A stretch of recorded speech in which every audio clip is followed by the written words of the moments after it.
Good morning, Sangha. We'll start with our refuge vows. You can find them in the chat box.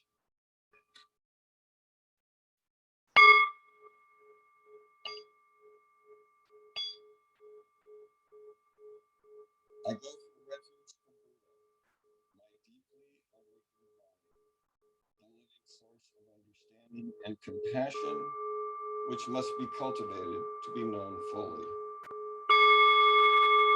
I go for refuge to Dharma, the path of mindful living, leading to healing, joy, and enlightenment, the way of peace, which must be cultivated to be known fully. I go for refuge to the Sangha, the loving and supportive community of practice, realizing harmony, awareness, and liberation, which must be cultivated to be known fully. I am aware that the three jewels are within my heart. I vow to realize them. I vow to understand living beings and their suffering. I vow to cultivate loving kindness and compassion and to practice joy and equanimity. I vow to live simply and sanely, content with few possessions, and to keep my body healthy. I vow to let go of all worry and anxiety in order to be light and free. I am aware that I owe so much to my parents, teachers, friends, and all beings. I vow to be worthy of their trust, to practice wholeheartedly, so that understanding and compassion will flower, and I can help living beings be free from their suffering. May the Buddha, the Dharma, and the Sangha support my efforts. May the Buddha, the Dharma, and the Sangha support my efforts. May the Buddha, the Dharma, and the Sangha support my efforts.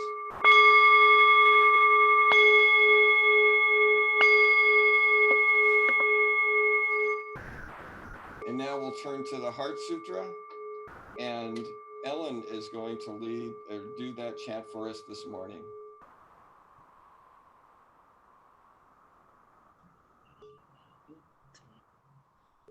Dhammaha prajna paramita redaya sutra.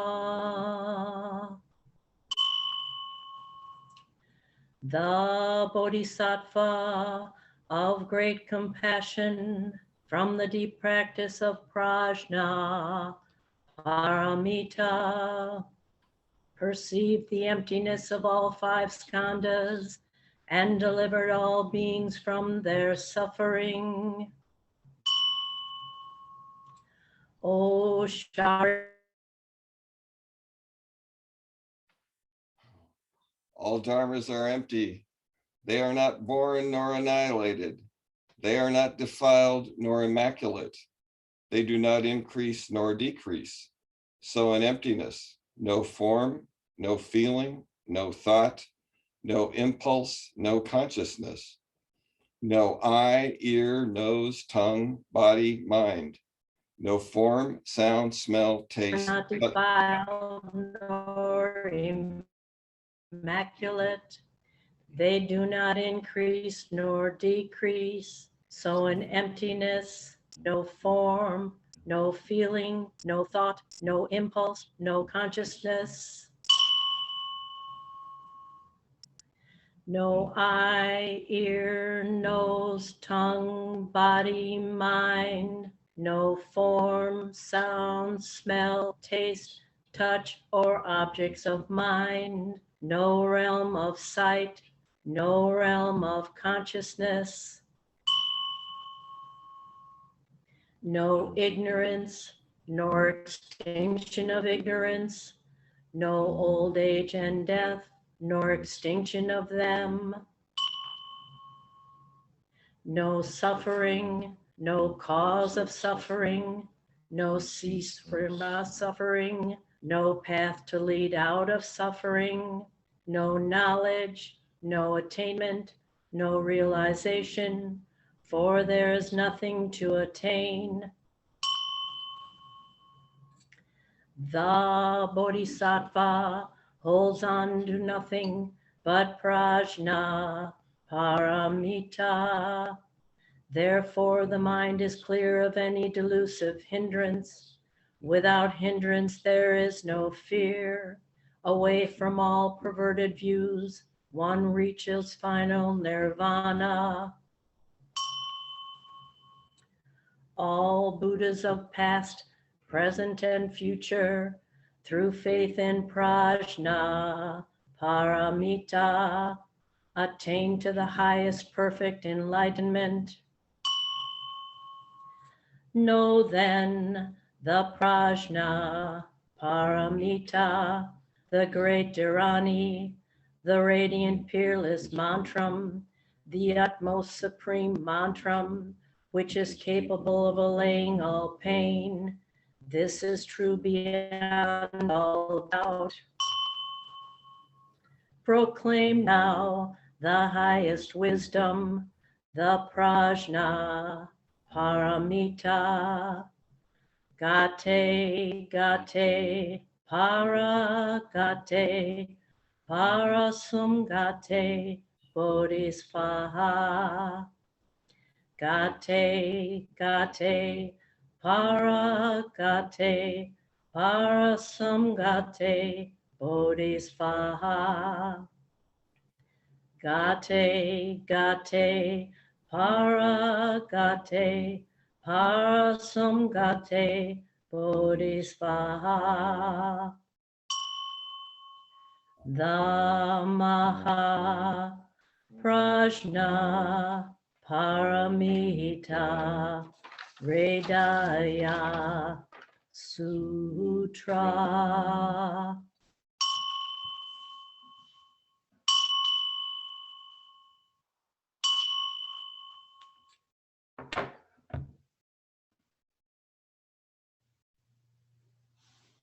Thanks so much, Ellen.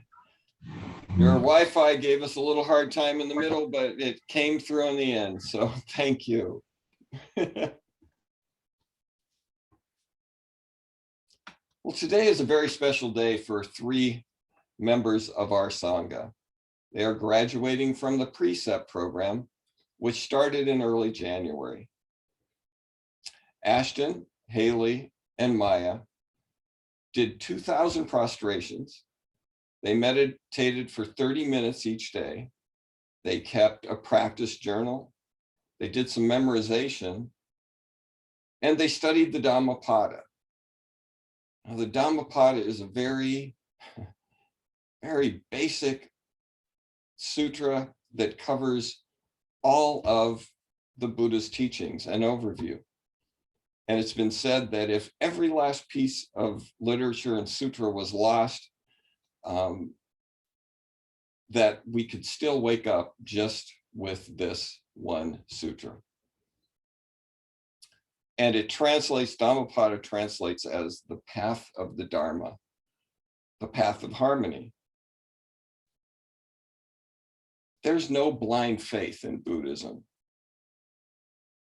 We have a faith in ourselves, but not in the tiny little ignorant selves that we tend to be in, but in our true Buddha nature.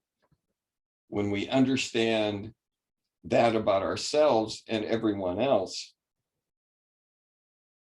then we have true faith. And Buddha challenges us to work on this for ourselves, to do the experiment, to see if this works. But the lovely picture of the finger pointing at the moon, the Buddha, the Dharma, or your teacher points the way, but the way is the moon, and the finger is not the moon. Haley, Ashton, and Maya did the test, and they found that it worked for them.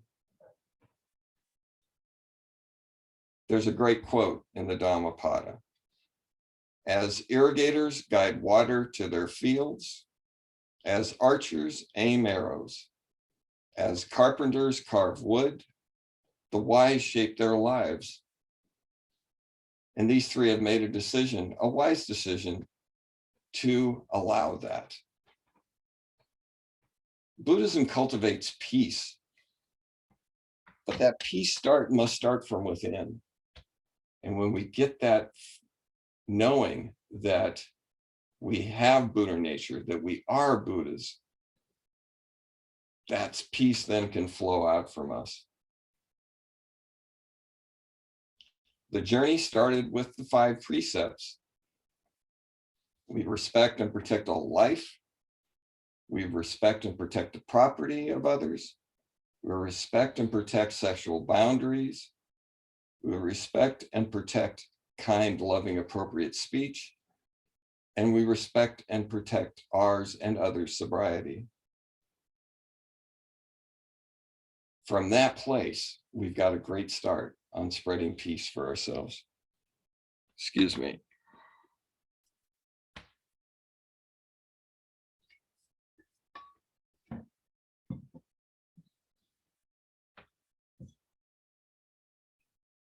My first teachers told me that Buddhism is about being happy. If you just take that one statement, that doesn't sound right. But we got to look at what happy really is. Happy is contentment. Happy is knowing and working and cultivating your practice, following the path, following these 5 precepts. You could say that our 3 preceptors have developed a Buddhist toolbox for work on their lives. They've got meditation. They did the prostrations, which gives us a sense of humility, gratitude. The prostrations can fight pride, help us reduce that, be at peace with that. And journaling, which brings an accountability. Oh, there's no ink on the page today. Maybe I ought to get busy. And studying the Dharmapada, and they can continue that studying on to the Bodhisattva program, maybe even Dharma teacher or monk. They started the process of studying. And memorization. Memorization can be a really cool thing. If you can find something that really resonates with you, like something from Lojan, in my every action, I watch my mind, and the moment destructive emotions arise, I confront them strongly and avert them, since they will hurt both me and others. If I can keep something like that, something that speaks to me in my mind, and I'm going through a really stressful day, things can really change for you with just one deep breath in, let it out, say that memorization. It can kind of reset things.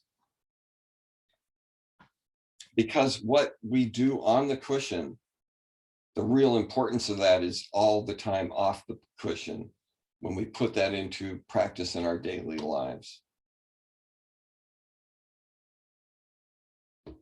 Their story is the Buddha's story in a very real sense, coming from a place of ignorance and searching for a way out of that pain and suffering, and then finding it, using those tools to start relieve suffering for themselves and others. Awakening can really be a struggle. And we say it's right there in the next moment in the Heart Sutra. There's nothing to do, nothing to attain. But in a practical sense, being in this body at this time, work needs to be done to wake up. We say in the 3 refuges, we cultivate our practice. We cultivate the understanding of what it means as far as taking refuge in the Buddha, the Dharma, and the Sangha. So that cultivation is a lifetime process. And the struggle is kind of like what happens in an oyster. A pearl is created when there's a little bit of irritation by one piece of sand in the oyster that couldn't get rid of that sand. And so it develops this pearl around that piece of sand. And that's the gift of the precepts. Through this challenge, cultivation, sometimes struggle, we are rewarded with that gift of the pearl. So Ashton, Haley, Maya, please stand.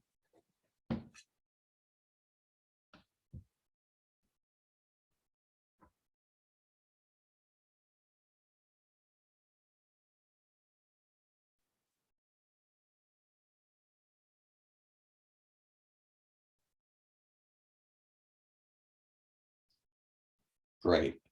So, yes, you guys have to unmute yourselves at this point, all three of you. Haley.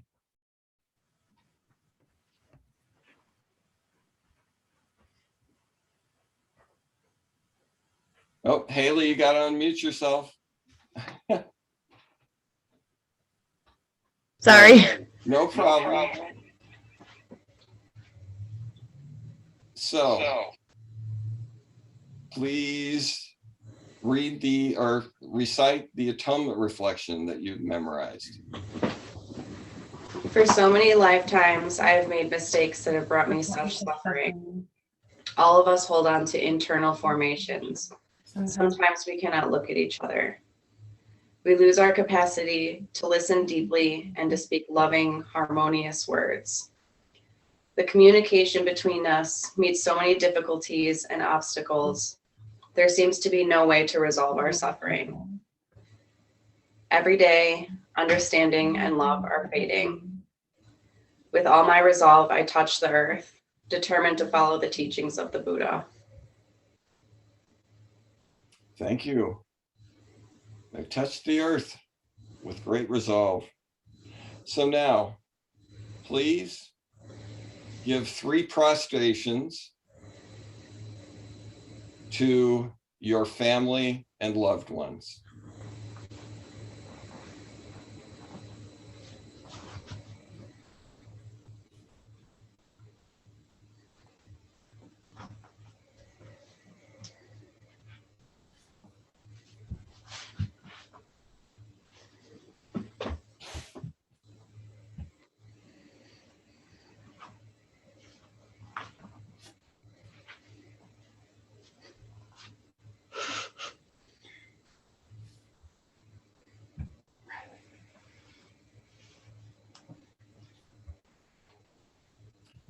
And now 3 prostrations to the Sangha.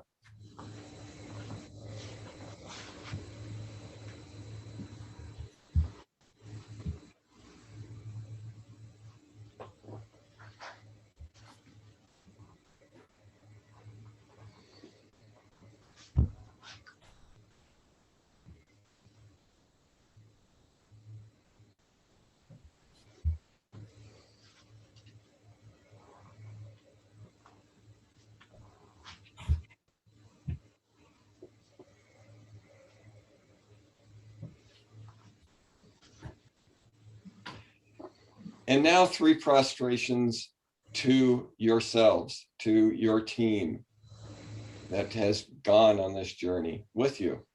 So 3 to yourselves, each other.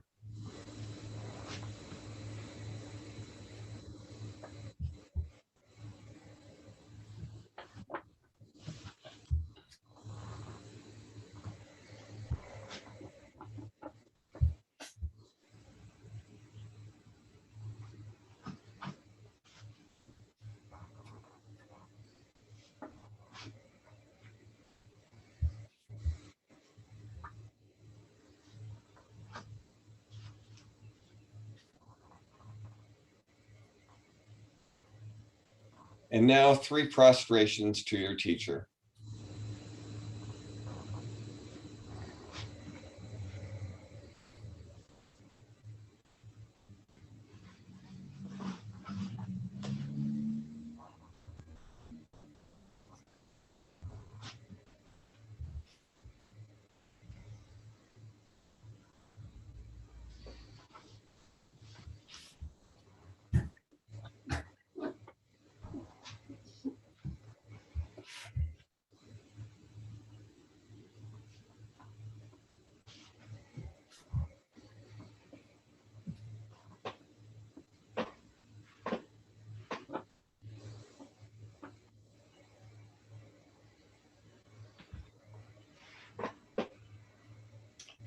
So now I'm going to read the long version, Thich Nhat Hanh's version of the 5 precepts. I did the short one, and bear with me, these are long, but I want to read them so you get a sense of how deep these precepts can go. And each time I read one at the end, I will ask you 3, do you accept the gift of this precept? And if you do, say, I do. And it is a gift, just like that pearl. It's a gift that gets us on the path out of suffering. So number 1, aware of the suffering caused by the destruction of life, I am committed to cultivating compassion and learning ways to protect the lives of people, animals, plants, and minerals. I am determined not to kill, not to let others kill, and not to support in any act of killing in the world, in my thinking, and in my life. Do you accept the gift of this precept? I do. Okay, excuse me 1 minute.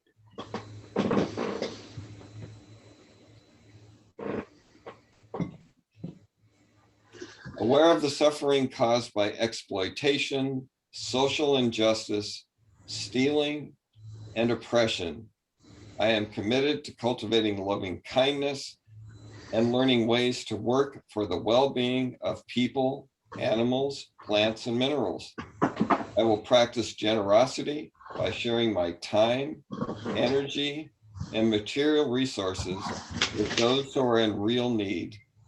I am determined not to steal and not to possess anything that should belong to others.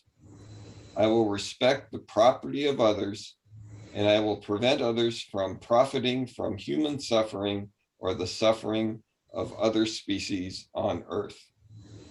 Do you accept the gift of this precept? I do. Aware of the suffering caused by sexual misconduct, I am committed to cultivating responsibility and learning ways to protect the safety and integrity of individuals, couples, families, and society. I am determined not to engage in sexual relations without love and a long-term commitment. To preserve the happiness of myself and others, I am determined to respect my commitments and the commitments of others. I will do everything in my power to protect children from sexual abuse and to prevent couples and families from being broken by sexual misconduct. Do you accept the gift of this precept? I do. Aware of the suffering caused by unmindful speech and the inability to listen to others, I am committed to cultivating loving speech and deep listening in order to bring joy and happiness to others and to relieve others of their suffering. Knowing that words can create happiness or suffering, I am determined to speak truthfully with words that inspire self-confidence, joy, and hope. I will not spread news that I do not know to be certain and will not criticize or condemn those of which I am not sure. I will refrain from uttering words that can cause division or discord, or that can cause the family or the community to break. I am determined to make all efforts to reconcile and resolve all conflicts, however small. Do you accept the gift of this precept? I do.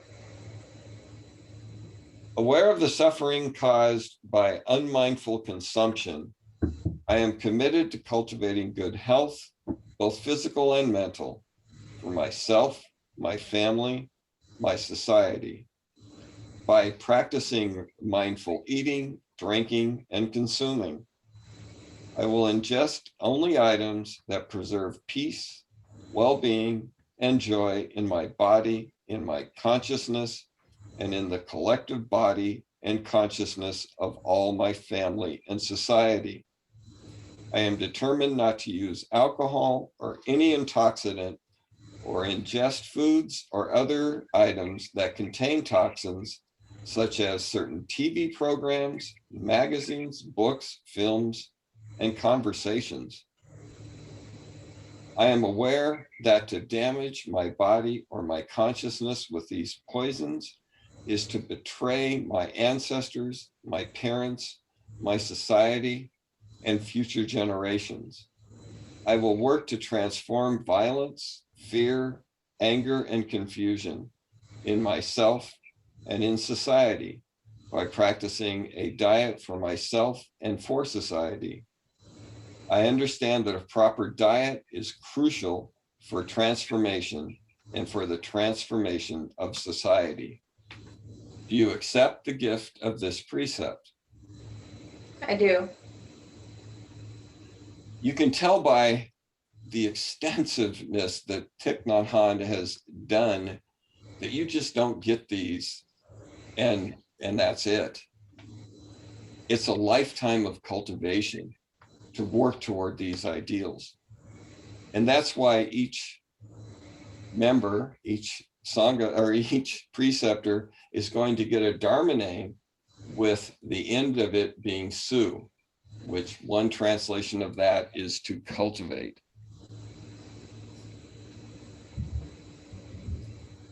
So now, preceptors, open up your envelopes and for the first time, see what your Dharma names and their meanings are.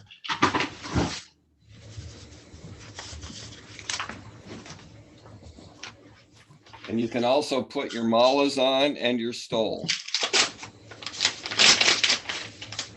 Yesterday, we were together and the Haley, Ashton, and Maya got their stoles and did their Dharma names in Korean, but they did not know what the Dharma name meant. And they did not know what the Dharma name was or meant. So now you see them. Haley is Cha Su, cultivation of loving kindness. Ashton is Chango Su, cultivation of right speech. And Maya is Pudong Su, cultivation to be unshakable.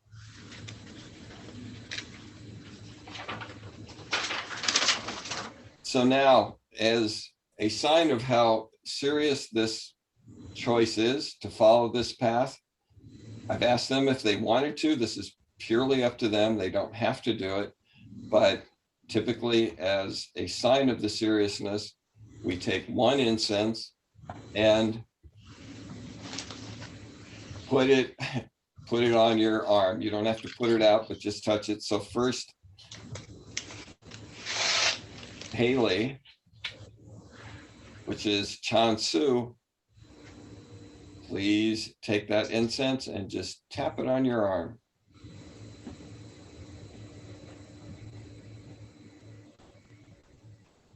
Chan Su, welcome.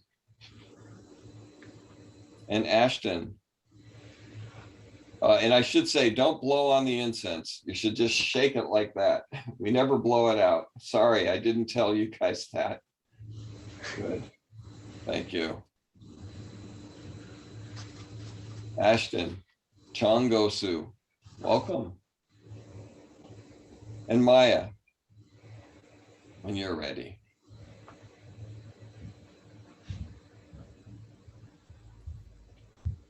Podang Su, welcome. The Dharma names have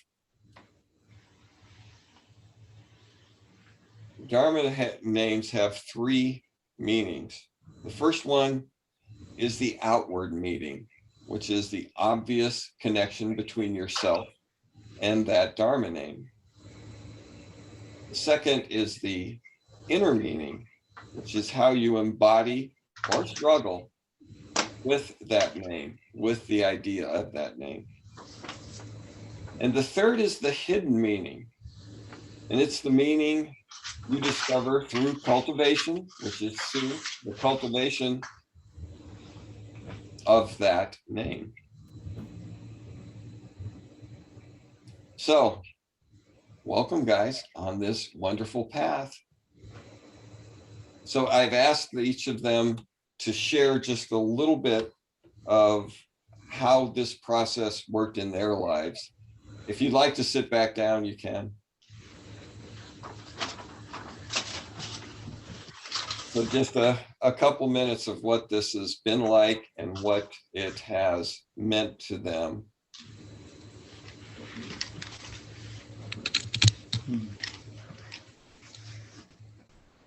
So Maya, would you unmute yourself and start? Tell your story for a couple of minutes. Yeah. So I mean, I came to this program having first been introduced to Buddhism when I was like 16 or 17. That it was kind of had a practice then, but then when I got a little older, I like fell away from it.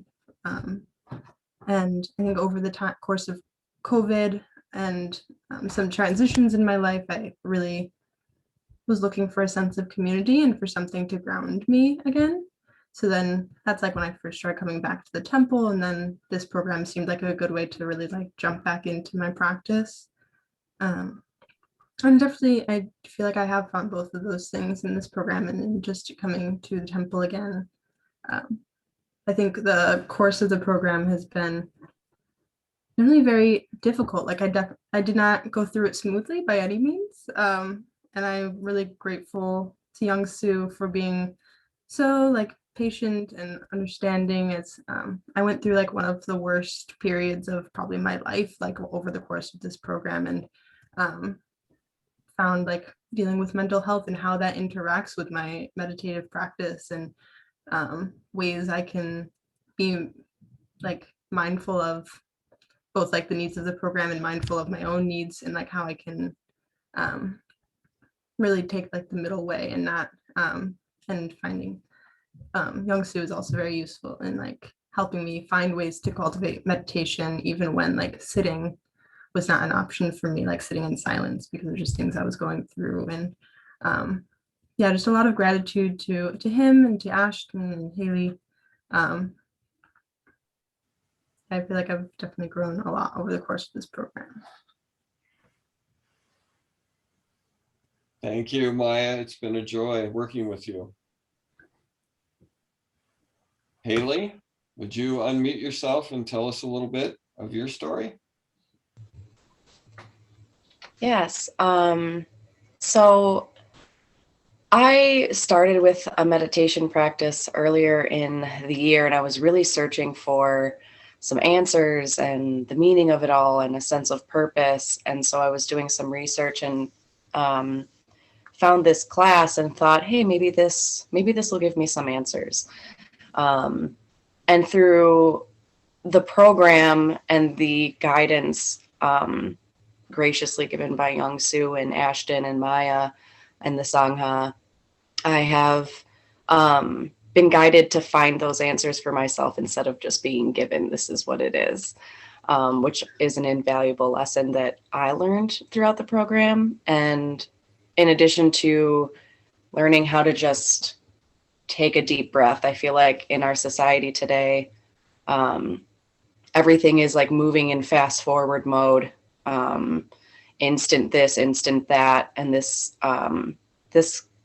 program really taught me what is actually important and how to cultivate that and how to just take a step back and really appreciate what's important and to slow down. And all these lessons I'm going to be, working on and trying to strive for the rest of my life. And they seep through every area of my life. And for that, I'm like eternally grateful for all of you guys. And this has been an amazing experience. So thank you. Thanks, Haley. It has been a joy working with you. And Ashton. Good morning, everybody. Thank you, Yong Su, Maya, Haley. It really has been a lovely experience. There's been some some difficult mornings and evenings, trying to uphold the commitment of the practice, but also very empowering and confidence building to know that, that I am able to do this, and experiencing the benefits of it. Similar to to Maya, I was looking to renew my practice after some more idle periods, and this was a great way to do that. As a father of a little boy, Parker, my wife and I have another child on the way. We're expecting in July. Things have been increasingly busy the last couple of years. And I really realized through this practice how to do a lot more with the time that I have. It's pushed me to get up earlier, in some cases stay up a little later. And I learned that things that arise in my mind also cease to arise if you give them enough time, specifically dealing with addictive behaviors, and negative self-talk and other things like that. Yong Su taught me that the mind is a fantastic tool, but a terrible manager. I think that resonates with me. I think, well, I believe that meditation is helping me become a better husband and father, helping me be more patient. And then I learned that when I can quiet my mind through meditation, not always, but when I can, there is a peace and spaciousness that's always present there, and that's a beautiful thing to experience.